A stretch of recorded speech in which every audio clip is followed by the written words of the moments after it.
කඩෙන් ගෙනාව noodles packet එකක් තිබ්බා. එන්නකෝ අපි රසට නූඩල්ස් එකක් හදාගන්න. මම ඉතින් ටිකක් හදනකොට තමයි වීඩියෝ කරන්න ඕනේ කියලා මතක් වුණේ. මම ඉතින් ඉක්මනට ඔයාලටත් බලන්න වීඩියෝ කරගත්තා. ඉස්සෙල්ලාම දලාගත්ත සුදු ලූණු ටිකයි පොඩියට කපාගත්ත රට ලූණු ටිකයි තෙලට දාගෙන රන්වන් වෙනකොට ඒකටම බිත්තරයක් කඩලා දාගත්තා. ඊට පස්සේ කැරට් ටිකකුයි ලීස් එකේ අර සුදු පාට කොටසයි දෙක මිශ්‍ර කරලා කලවම් කරගෙන ලුණු ටිකකුයි ගම්මිරිස් කුඩු ටිකකුයි දාගත්තා. දාලා ඉවර වෙලා මේ නූඩල්ස් පැකට් එකටම රසකාරක පැකට් දෙකකුත් එනවා. මම ඉතින් ඒ දෙකෙනුත් චුට්ට එකතු කරගත්තා. ඒක දාගන්න අකමැති අය දාගන්න එපා.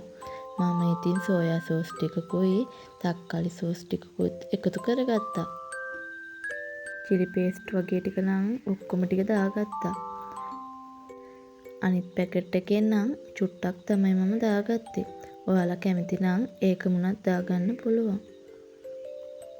මේ ඔක්කොම ටික හොඳට මිශ්‍ර කරගත්තට පස්සේ තම්බගත්ත නූඩල්ස් ටිකක් දාගෙන කලවම් කරගෙන රස බලන්න තමයි තියෙන්නේ. අමතක වුණානේ. අර අපි කලින් කපාගෙන තියාගත්තු කොළ පාට ලීස් ටිකත් මේකටම එකතු කරගන්න.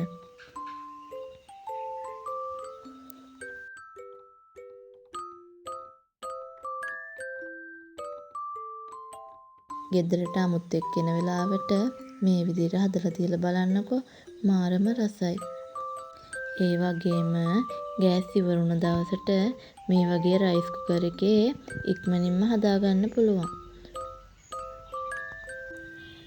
බලන්නකෝ ඉතින් රස පාට.